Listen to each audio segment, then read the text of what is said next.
యాకోబు రాసిన పత్రిక 5వ అధ్యాయము 8వ వచనం ఒకసారి చదువుకుందామా. ఇక్కడ యాకోబు రాస్తూ చెప్తున్నటువంటి మరి మాటలు 5వ అధ్యాయంలో 8వ వచనం. ప్రభు రాక సమీపించుచున్నది గనుక మీరును ఓపిక కలిగండి, మీ హృదయములను స్థిరపరచుకొనండి. దేవుని యొక్క రాకడ సమీపిస్తున్నప్పుడు బైబిల్ గ్రంథంలో కొన్ని సూచక్రియలను దేవాతి దేవుడు ముందుగానే తెలియపరచాడు. ఆ సూచక్రియలను మనం చదువుతున్నప్పుడు మరి అవి ఒక్కొక్కటిగా నెరవేర్చున్నప్పుడు ప్రభు యొక్క రాకడ అతి సమీపముగా ఉన్నదని చెప్పేసి మనం గ్రహించాలి. అవి మరి సువార్తల్లో కొన్ని చోట్ల ప్రభు చెప్పడము మనం గమనిస్తాం. మత్తయి సువార్తలు అయితే ఒక అధ్యాయం అంతా కూడా ఆయన రాకడ గురించి మరి ఆయన ముందుగా తన యొక్క శిష్యులతో కొన్ని మాటలు అక్కడ చెప్పడం మనము చూడొచ్చు అనమాట. మత్తయి రాసిన సువార్త 24వ అధ్యాయంలో ఆయన ఒలీవ కొండ మీద కూర్చుండినప్పుడు శిష్యులు ఆయన ఎద్దుకు ఏకాంతముగా వచ్చి, ఇవి ఎప్పుడు జరుగును, నీ రాకడకును ఈ యుగ సమాప్తికిని సూచన లేవని మాతో చెప్పమనగా. చాలమ్మా, ఇక్కడ ఈ 24వ అధ్యాయం అంతా కూడా మీరు ఓపికతో ఇంటికి వెళ్ళిన తర్వాత చదివితే అక్కడ దేవుడు చెప్తున్నాడు అన్నమాట, ఆయన రాకడకు ముందు జరగబోయే సంగతులు. ఈ సంగతులన్నీ కూడా ఒకదాని తర్వాత ఒకటి జరుగుతున్నప్పుడు మనము దేని యందు స్థిరముగా ఉండాలంటే విశ్వాసమందు స్థిరముగా ఉండాలని చెప్పేసి దేనికి వాక్యం తెలుస్తుంది. ప్రభు చెప్పినట్లుగా ఒక్కొక్కటి జరుగుతున్నప్పుడు మనము విశ్వాసమందు స్థిరముగా లేకపోతే గనుక అవిశ్వాసులతో పాటు మనం కూడా ఏమవుతాం అనమాట, నాశనం అవుతాం. ఒక్కొక్కటి జరుగుతున్నప్పుడు మన మెలకువ కలిగి దేవుని యొక్క రాకడకు మనము సిద్ధము కలిగి మన విశ్వాసాన్ని కాపాడుకోవాలి. మొట్టమొదటిగా మనకు కావాల్సింది ఏంటంటే విశ్వాసమందు స్థిరముగా ఉండాలి. ఆ విశ్వాసమందు మనం స్థిరముగా లేకపోతే గనుక ఏమవుతుందంటే అవిశ్వాసులతో పాటు మనము జత కట్టబడతాం. వారితో పాటు మనకి కూడా ఏమొస్తుంది అనమాట, నిత్య నాశనం అనేది వస్తుంది. ఆ నిత్య నాశనం అనేది మనకి రాకోకుండా ఉండటానికి దేవాతి దేవుడు తన యొక్క రాకడకు ముందుగా కొన్ని సూచక్రియలను ఆయన ముందుగానే బైబిల్ గ్రంథంలో తెలియపరిచాడు. ఆల్రెడీ ఈ రోజున ఒక్కొక్కటిగా అవన్నీ కూడా నెరవేర్పులోనికి వచ్చినాయి. బైబిల్ ఎంతమంది చదువుతున్నారో నాకు తెలియదు, కానీ అక్కడ ఒక సూచక్రియ చెప్తాడనమాట. ఏమనంటే, ఎవడను మిమ్మల్ని మోసపరచుకోకుండా చూచుకునడి, అనేకులు నా పేరుడు వచ్చి నేనే క్రీస్తుని చెప్పి పలువురిని మోసపరిచెదరు. మరియు మీరు యుద్ధములను గుచ్చి యుద్ధ సమాచారములు గుచ్చి వినబోతురు. మీరు కలవరపడకుండా చూచుకునడి, ఇవి జరగవలసినవి కానీ అంతము వెంటనే రా. జనం మీదికి జనము, రాజ్యం మీదికి రాజ్యం లేచు. అక్కడక్కడ కరువులను భూకంపములను ఇవన్నీ వేదనలకు పారము. అప్పుడు జనులు మిమ్మల్ని శ్రమల పాలు చేసి చంపేది. మీరు నా నామ నిమిత్తము సకల జనుల చేత ద్వేషింపబడుదురు. ఇంకా చాలా విషయాలు చెప్తూ అక్కడ అంజూరపు చెట్టు గురించి మాట్లాడుతాడు ఆయన. ఆ మాట చదవండి ఒకసారి. అంజూరపు చెట్టును చూసి ఒక ఉపమానము నేర్చుకునడి. అంజూరపు కొమ్మ లేతదై చిగురించినప్పుడు వసంతకాలం ఇంకా సమీపముగా ఉన్నదని మీరు తెలుసుకోండి. హల్లెలూయా. ఈ అంజూరపు చెట్టు దేనికి సాదృశ్యంగా ఉందంటే చెదిరిపోయినటువంటి ఇజ్రాయిలీలకు సాదృశ్యం ఉంది. నలు దిశలా చెదిరిపోయినటువంటి ఇజ్రాయిలీలకు సాదృశ్యం ఉంది. ఈ అంజూరపు చెట్టు అంట మరి లేతదై చిగురించినప్పుడు వసంతకాలం ఇంకా సమీపముగా ఉన్నదని మీకు తెలియాలని చెప్పేసి దేని యొక్క వాక్యం తెలుస్తుంది. 1947కు ముందు ఇజ్రాయిల్కి ఏం లేదనమాట, ఒక రాజ్యం అనేది లేదు. వాళ్ళని ఒక దేశముగా ఈ భూమి పైన గుర్తించలే. అయితే 47 తర్వాత 48లో వాళ్ళని ఒక దేశముగా గుర్తించడం కానీ, ఒక దేశముగా గుర్తించడం మాత్రమే కాదు కానీ చెదిరిపోయినటువంటి ఇజ్రాయిల్ అందరూ కూడా ఒక్కొక్కరుగా ఆ దేశంలోనికి ఏం చేస్తూ ఉన్నారన్నమాట, వస్తూ ఉన్నారు. ఇప్పుడు ఆ దేశ జనాభా క్రమక్రమంగా పెరుగుతుంది. అంటే ఈ అంజూరపు చెట్టుకు సాదృశ్యమైనటువంటి ఇజ్రాయిల్లో లేతదై చిగురించటము అది ఆరంభమైంది. ఇప్పుడు అది ఆరంభమైనప్పుడు దేవుని యొక్క వాక్యం ఏం సెలవుస్తుందంటే వసంత కాలం ఇంకను మీకు చాలా సమీపముగా ఉన్నదని చెప్పేసి మీరు గ్రహించాలని చెప్తున్నాను. అక్కడక్కడ భూకంపాలు, అక్కడక్కడ కరువులు, అక్కడక్కడ యుద్ధాలు, ఇవన్నీ కూడా వేదనలకు ప్రారంభం అని చెప్తుంది. 2020లో 2 దేశాల మధ్య యుద్ధం ఆరంభమైంది. ఏ దేశాలు అన్నమాట అవి? Ukraine, Russia. ఇప్పుడు ఆ 2 దేశాలే కాకోకుండా ప్రజెంట్ ఎన్ని దేశాలు ఉన్నాయన్నమాట యుద్ధంలో? ఇజ్రాయెల్, పాలస్తీనా, Gaza, Lebanon, Syria, Iran, Russia, America కూడా జాయిన్ అయ్యాయి. ఇప్పుడు ఎన్ని దేశాలైనాయి? చాలా అయినాయి. ఇంకా కొన్ని రోజులు ఆగితే ఆ యుద్ధము ఇంకా ఇటువైపు మళ్ళుతుంది అనేది కూడా తెలియదు అనమాట. అరబ్ కంట్రీస్ అన్నీ కూడా ఏకమయ్యి ఇజ్రాయిల్ని మ్యాప్లో లేకోకుండా చేయాలని చెప్పేసి ఆలోచనలు కూడా ఉన్నాయి. ఇవన్నీ ఏకమైతే కొన్ని క్రిస్టియన్ కంట్రీస్ ఏమవుతాయి అనమాట, ఇజ్రాయిల్కి సపోర్ట్ చేయడం లేదు. ఒకవేళ మనము మన కళ్ళతో 3వ ప్రపంచ యుద్ధాన్ని చూస్తామేమో తెలీదు. ఇవన్నీ కూడా బైబిల్ గ్రంథంలో దేవాది దేవుడు ఎప్పుడో చెప్పాడు. అక్కడక్కడ కరువులు ఉన్నాయి. ఇప్పుడు మనం చాలా అదృష్టవంతులము. భారతదేశంలో పుట్టాము, అది సౌత్ ఇండియాలో ఉన్నాం. సౌత్ ఇండియా వాళ్ళు చాలా చాలా అదృష్టవంతులు. ఎందుకంటే మనకి కోస్టల్ కారిడార్ ఎక్కువే, మనకి కల్టివేట్ ల్యాండ్ కూడా ఎక్కువే, రకరకాల ఫలాలు ఇచ్చే చెట్లు ఎక్కువే, ల్యాండ్ కూడా ఎక్కువే. దీనివల్ల మనకి రైస్ వాల్యూ కానీ ఇంకా ఇతర ఫుడ్ వాల్యూ కానీ అంత ఎక్కువగా మనకు తెలియదు.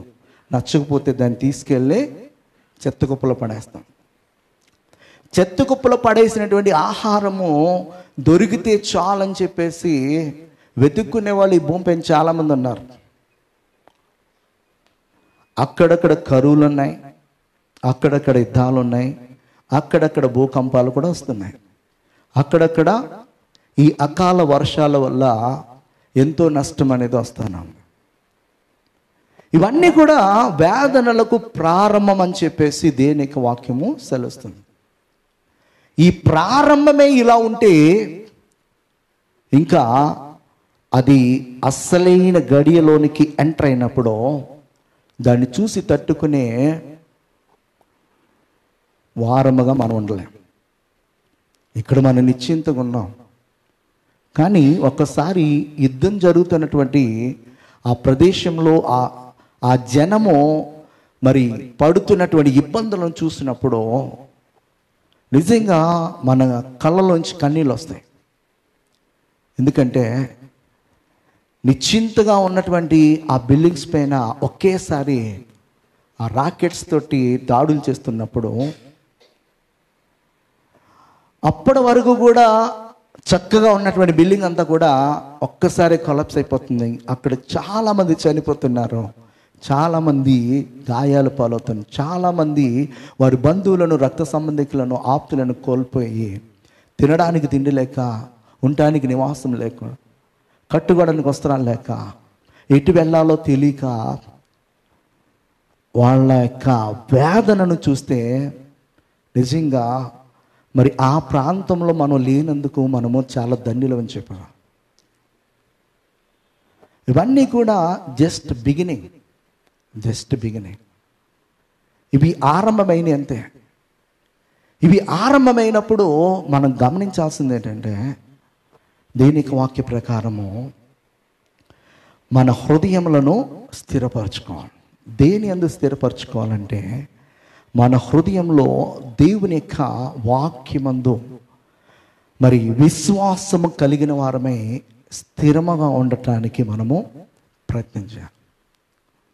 స్థిరమైనటువంటి విశ్వాసము కనుక మనకి లేకపోతే, వారిపైన జరిగే దాడి రేపొద్దున అవిశ్వాసులపైన జరుగుతుంది ఖచ్చితంగా. విశ్వాసులను కాపాడుకోవడానికి ఆయన ఎప్పుడు కూడా తన యొక్క దేవదూతలను ప్రక్కన ఉంచుతాడు. 91వ దావీదు కీర్తనలో అదే చెప్తాడు, నీ ప్రక్కన 1000 మంది పడినా, కుడి పక్కన 10,000 మంది కూలినా అపాయము నీ యొద్దకు రాదు. బాంబు దాడి జరిగి ప్రక్కనే ఎంతోమంది నాశనం అయిపోయిన ఆ ప్రక్కనే ఉన్న నిన్ను కాపాడడానికి దేవుడు తన దేవదూతల్ని పెడతాడు. కనుక మనము విశ్వాసమందు స్థిరముగా ఉండటానికి ప్రయత్నించాలి. 1 పేతురు 5:9 చెప్తాడు, లోకమందున్న మీ సహోదరుల యందు ఈ విధమైన శ్రమలే నెరవేరుచున్నవని ఎరిగి విశ్వాసమందు స్థిరులై వానిని ఎదురించుడే.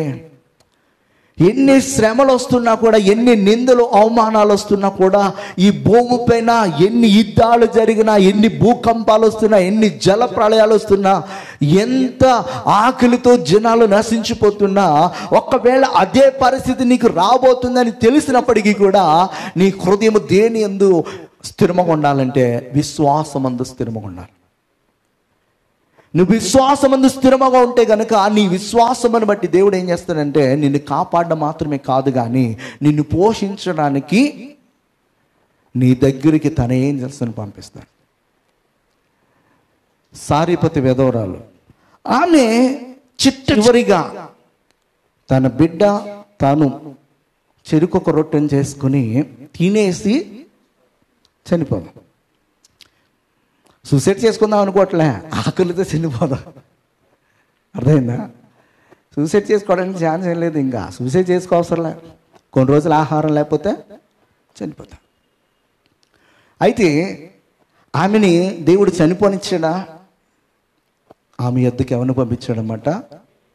ఏలియాను పంపించాడు. ఏలియా వచ్చి ఆమెను పరీక్షిస్తూ ఉన్నాడు. ఏమనంటే, నీళ్ళు పట్టుకురమ్మా అన్నాడు. సరే నీళ్ళే కదా, సరే ఇద్దామని చెప్పేసి లోపలికి వెళ్తా ఉంటే అదే చేత్తో ఒక రొట్టె ఉన్నాయే 2 రొట్టెలు అవుతాయి చిన్నవి. ఆ చిన్న రొట్టెల్లో ఒక రొట్టె ఈయనకి ఇచ్చేస్తే మా పరిస్థితి ఏంటి? ఆమె విశ్వాసంతో ప్రవక్త చెప్పినట్లుగా ఆ మొదటి రొట్టెను ఆ సేవకునికి ఎప్పుడైతే విశ్వాసంతో తీసుకుని వెళ్ళిందో, ఆ కరువు కాలమంతా కూడా తను, తన బిడ్డలు, తనకి ఇంటి వారందరూ కూడా సమృద్ధిగా తినడానికి దేవుడు ఆ తొట్టిలో పిండి అవ్వలేదు, ఆ బుడ్డిలో ఉన్నటువంటి నూనె కూడా తరిగిపోకుండా సమృద్ధిని దేవుడు. కరువుతో ఇజ్రాయిలందరూ కూడా ఒక పక్క ఏడుస్తూ ఉన్నారు, గగ్గోలు పెడతా ఉన్నారు, కొంతమంది చనిపోతూ ఉన్నారు. ఆ కరువులో ప్రవక్త తన ఇంటికి వచ్చినప్పుడు విశ్వాసంతో ఆమె మొదటి రొట్టెని ఎప్పుడైతే తీసుకుని వెళ్ళిందో, ఆ విశ్వాసాన్ని బట్టి దేవుడు ఏం చేశాడనమాట, ఆ కరువు కాలమంతా కూడా ఆమెకు కరువు లేకుండా చేశాడు. హల్లెలూయా.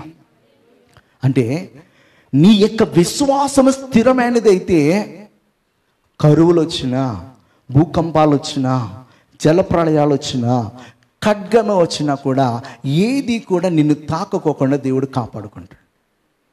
దానికి ఎవరిని ఎప్పుడు ఎలా ఎక్కడుంచాలో ఎవరిని పంపాలో ఆయనకి తెలుసు. అదే సమయంలో ఎంతోమంది ప్రవక్తలను దేవుడు కాపాడాడు. ఎంతోమంది ప్రవక్తలను దేవుడు కాపాడడం మాత్రమే కాదు, కానీ వారిని పోషిస్తూ వచ్చాడు. అహాబు ఇంటిలో పనివాడైనటువంటి పేరేంటి? ఈ ఓబద్య ఏం చేశాడనమాట, గుహలో దాచాడు. 50 మందిగా గుహలో దాచి అహాబుకు తెలియకోకుండా వాడిని పోషిస్తూ వచ్చు. అంటే విశ్వాసంతో ఉన్నటువంటి ఒక సామాన్యురాల్ని దేవుడు ప్రవక్త ద్వారా పోషిస్తే, దేవుని వెంబడిస్తూ దేవుని సేవా పరిచయం చేస్తున్నటువంటి ప్రవక్తను పోషించడానికి అహాబు ఇంటిలో పనివాడు ఉన్నటువంటి ఓబద్య చేత దేవుడు వాడిని పోషిస్తవచ్చు. అంటే దేవుని కొరకు నిలబడిన వాడిని ఎవరిని కూడా దేవుడు విడిచిపెట్టడో. కరువులైనా, ఖడ్గములైనా, ఎటువంటి వ్యాధులైనా, ఎటువంటి శ్రమలైనా ఆయన విడిచిపెట్టడు అనడానికి ఈ 2 ఎగ్జాంపుల్స్ మనకి చాలా చాలా ప్రాముఖ్యమైనవి. కనుక మనం ప్రతి ఒక్కరూ కూడా గమనించాల్సింది ఏంటంటే, దేవుని యొక్క రాకడ సమీపించుతున్నది అన్నప్పుడు నీ విశ్వాసం ఇంకనూ అధికమవ్వాలి. ఎవరిపైన అంటే దేవుని పైన. దేవుడు మనతో మాట్లాడిన ప్రతి ఒక్క మాటను నెమరు వేసుకుంటూ ఆ మాట ప్రకారం మనం జీవించడానికి చాలా చాలా స్థిరమైనటువంటి విశ్వాసం కలిగి ఉండాలి. హల్లెలూయా. ప్రకటన గ్రంథంలో 2వ అధ్యాయము 10వ వచనం చదువుదాం ఒకసారి. ఇదిగో మీరు శోధింపబడినట్లు అపవాది మిమ్మును కొందరిని చెరల వేయింపబోచున్నాడు. 10 దినములు శ్రమ కలుగును, మరణము వరకు నమ్మకముగా ఉండుము, నేను నీకు జీవ కిరీటం ఇచ్చేదని చెప్తున్నాడు. అంటే శ్రమ కలుగుతున్నప్పుడు ఆ శ్రమలలో మనకి రావాల్సింది ఏంటనమాట, భయం కాదు. ఏం రావాలి? విశ్వాసం, నమ్మకం. ఆ దేవుని పైన నమ్మకం ఇంకనూ అధికమవ్వాలి. అపోస్తలులందరూ కూడా వారి యొక్క జీవితాన్ని ఎలా ముగించుకున్నారంటే, వారి జీవితంలో కష్టము చేత, నష్టము చేత, ఖడ్గము చేత హింసింపబడి, బాధింపబడి వారి జీవితాన్ని ముగించుకున్నారు. అప్పటి వరకు కూడా వారిలో అపనమ్మకం అనేది ఎక్కడ కూడా రాలే. ఎప్పుడు నమ్మకంతో దేవుని పరిచయం చేశారు. కడ వరకు కూడా దేవుని యందు మనకేముండాలన్నమాట, నమ్మకం ఉండాలి. ఆ నమ్మకాన్ని బట్టే మనకి జీవ కిరీటం అనేది దేవుడిస్తాడు. ఆయన ఇల్లంతటిలో మనం నమ్మకస్తులు ఉండాలి. ఆయన మనకి ఇచ్చినటువంటి మాట యందు నమ్మకం ఉంచాలి. ఆ మాట ప్రకారం జీవించుట కొరకు ఏ శ్రమనైనా, ఏ నిందనైనా, ఎలాంటి ఇరుకునైనా మన జీవితంలో మరి భరిస్తూ దాన్ని జయించి దేవుని యొక్క నామాన్ని మహిమపరచడానికి మనం స్థిరమైనటువంటి విశ్వాసము కలిగి ఉండాలి. హల్లెలూయా. యాకోబు రాసినటువంటి పత్రికలోనూ 1వ అధ్యాయము 12వ వచనంలో చెప్తాడు, శోధన సహించువాడో ధన్యుడు, అతడు శోధనకు నిలిచిన వాడై ప్రభు తన్ను ప్రేమించు వారికి వాగ్దానము చేసిన జీవ కిరీటము పొందును. శోధన లేకోకుండా దేవుని యొద్ద నుంచి వచ్చే బహుమానము విలువైనదిగా ఉండదు. బహు విలువైనది కావాలంటే ఈ లోకంలో అంతిదిగానే శోధింపబడాలి. బంగారాన్ని మట్టిలోంచి తీసినప్పుడు పైన ఒక్కసారి అగ్నిలో కాల్చి వచ్చిన దాన్ని మనకి ఒక ఆర్నమెంట్గా చేసిస్తే దాని విలువ పెరిగిద్దా? దాన్ని ఎన్నిసార్లు శుద్ధ సువర్ణమలే మారేంత వరకు కూడా దాన్ని ప్రాసెస్ చేస్తూనే ఉంటాడు. అంటే అందులో అన్క్లీన్డ్గా ఉన్నదాన్ని ప్రతిదాన్ని కూడా వేరుపరిచి, ఆ వేరుపరిచే క్రమంలో చాలాసార్లు దాన్ని ఏం చేస్తానమాట, అగ్నిలో వేస్తాను. అన్నిసార్లు అగ్నిలో వేసిన తర్వాత దాన్ని తీసి ఒక వస్తువుని తయారు చేసినప్పుడు అది చాలా చాలా విలువైనది ఉంటుంది. దేవుడు మనలను చాలా విలువైన పాత్రగా చేయాలనుకున్నప్పుడు అంతే శ్రమలు మన జీవితంలో వస్తూ ఉంటాయి. ఆ శ్రమలలో, ఆ నిందల్లో, ఆ అవమానాల్లో మనం సహించి నిలబడగలిగితే దేవుని యొక్క చేతిలో ఒక అమూల్యమైన మంచి పాత్రగా మనము దేవుని చేత వాడబడ్డానికి రెడీ చేయబడినటువంటి పాత్రగా ఉంటాం. మరి శోధన వస్తున్నప్పుడు దాన్ని సహించుకోకుండా ఆ శోధనలో నాకే వస్తున్నాయి ఎందుకని చెప్పేసి దేవుని ప్రశ్నించి ఈ క్రైస్తవాన్ని విడిచిపెట్టేస్తే అన్యుల వల్లే చక్కగా ఆనందించవచ్చు అని చెప్పేసి విని తిరిగితే కనుక తొలినాళ్ళలో బాగానే ఉంటుంది కొన్ని రోజులు. ఆ తర్వాత ఎవరు కూడా రక్షించడానికి అవకాశం లేనంత ఇదిగా జీవితాలు నాశనం అయిపోతాయి. అలా నాశనం అయిపోకుండా ఉండడానికే దేవుడు ఏం చేస్తాడంటే మనలను శోధనలోనూ ఇరుకుల్లో ఇబ్బందులు నడిపిస్తూనే ఆయన చెయ్యి ఎప్పుడు కూడా మన చెయ్యిని పట్టుకునే ఉంటుంది. అగ్నిలో ఏదైనా వస్తువును కాలుస్తున్నప్పుడు కొన్నిసార్లు చూడండి, దాన్ని పట్టుకుని దాన్ని ఏం చేస్తాడనమాట, అందులో ఉంచుతాడు. అందులో పడేస్తే ఏమవుతుందంటే అక్కడ ఉన్నటువంటి ఆ మడ్ అంతా డస్ట్ అంతా దానికి అంటుకుంటుందని చెప్పేసి దాంట్లో పడేయకోకుండా పట్టుకుని దాన్ని ఎంతవరకు కాల్చాలి అంతవరకు కాల్చి దాన్ని ఏం చేస్తాడనమాట, సుత్తితో కొట్టి సాన్ పెడతా ఉంటాడు. దేవుడు కూడా మన జీవితాన్ని ఏం చేస్తాడంటే ఆయన అనుకున్న షేప్లోనికి తీసుకుని వచ్చేంత వరకు కూడా ఆయన మన చెయ్యిని పట్టుకునే ఉంటుంది. పట్టుకుని ఆయన ఆ శ్రమలలో, నిందల్లో, అవమానాల్లో ఎక్కడ కూడా మనము ఆయన చెయ్యి విడిచిపెట్టుకోకుండా ఉండే విధంగా గట్టిగా పట్టుకొని మనం సానబెట్టి ఒక షేప్లోనికి తీసుకుని వచ్చిన తర్వాత ఇక నా కుమారుడు నా కుమార్తె ఇక పడిపోరో, నా చేతిలో ఒక మంచి పాత్రగా వారు ఉంటారు అనుకున్నప్పుడు అప్పుడు ఏం చేస్తారంటే ఒక స్థిరమైనటువంటి పొజిషన్ తీసుకొచ్చిన తర్వాత అప్పుడు ఆ పాత్రను అక్కడ పెడతాడు. అప్పుడు కూడా కంప్లీట్గా విడిచిపెట్టినట్టు కాదు. మన పిల్లలు నడక నేర్చుకునేంత వరకు మనం చెయ్యి ఎలాగైతే పట్టుకుంటామో, నడక నేర్చుకున్న తర్వాత వాళ్ళని విడిచిపెడితే వాళ్ళు పడిపోకోకుండా ఉన్నంత కాలం మన చెయ్యి పట్టుకునే ఉంటుంది. కానీ వాళ్ళు నడక నేర్చుకుని పరుగులు ఎడుతున్నప్పుడు మన చెయ్యి విడిచిపెడతాం. అలాగని కంప్లీట్గా వాళ్ళని విడిచిపెట్టాం. ఇదే దేవుడు కూడా చేశాడు. ఒకవేళ మనం వెళుతూ అనుకోకుండా పడిపోయినప్పుడు మనల్ని తిరిగి లేవనెత్తుతాడు, మన గాయాన్ని కడతాడు, మనల్ని సరి చేస్తాడు, మరలా తన పని కొరకు ఆయన వాడుకుంటాడు. కనుక మనందరం కూడా చేయాల్సింది ఏంటంటే స్థిరమైనటువంటి విశ్వాసము మనము కలిగి ఉండాలి. కొలస్సీలకు రాసిన పత్రిక 1వ అధ్యాయం 23వ వచనం చదువుదాం. పునాది మీద కట్టబడిన వారై స్థిరముగా ఉండి మీరు విన్నట్టు ఆకాశము క్రింద ఉన్న సమస్త సృష్టికి ప్రకటింపబడినట్టు ఈ సువార్త వల్ల కలుగు నిరీక్షణ నుండి తొలగిపోక విశ్వాసమందు నిలిచి ఉండిన ఎడల ఇది మీకు కలుగును. పునాది మీద కట్టబడిన వారే ఎలా ఉండాలంటున్నాడు ఆయన? స్థిరముగా ఉండాలి. మనకి పునాది ఎవరనమాట? యేసుక్రీస్తు. ఆ పునాది మీద మొట్టమొదటిగా పాదులుగా కట్టబడిన వారు ఎవరనమాట?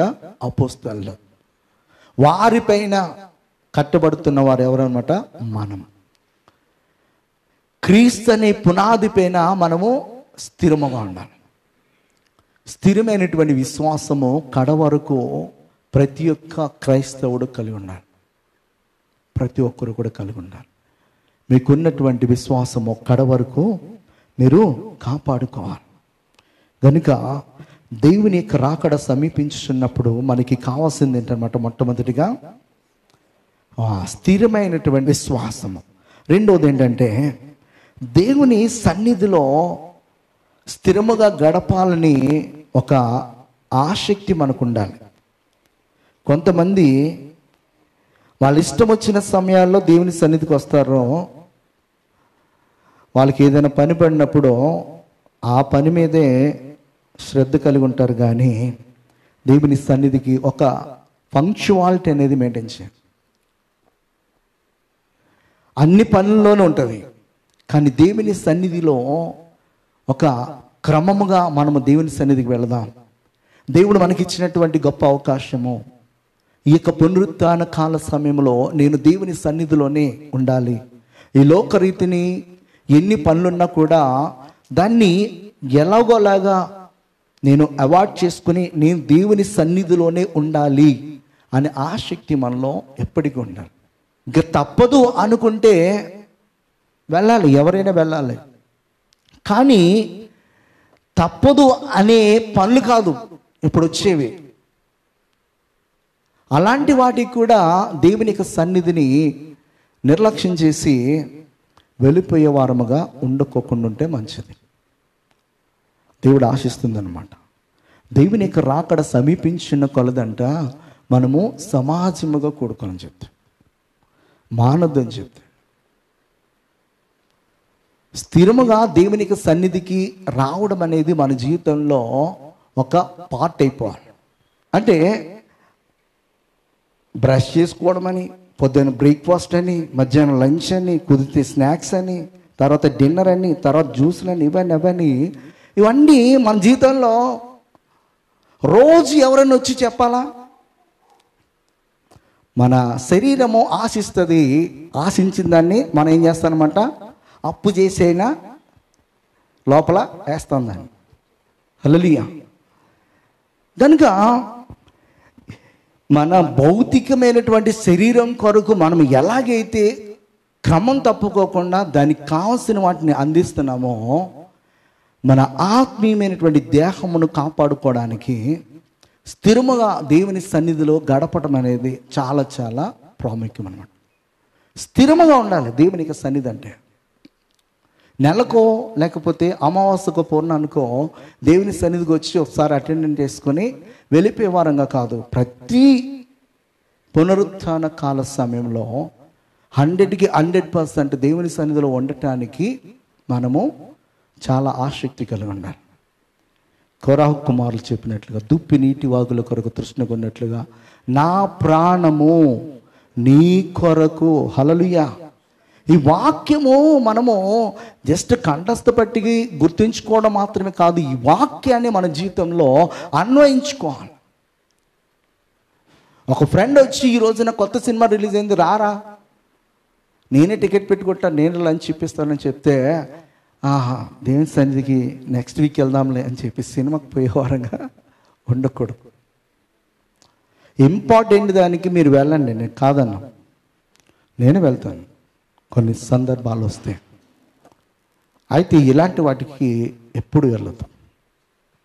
లోకానుసారమైనటువంటి ఎంజాయ్మెంట్ కోసమో దేవుని సన్నిధిని నిర్లక్ష్యం చేయొద్దు.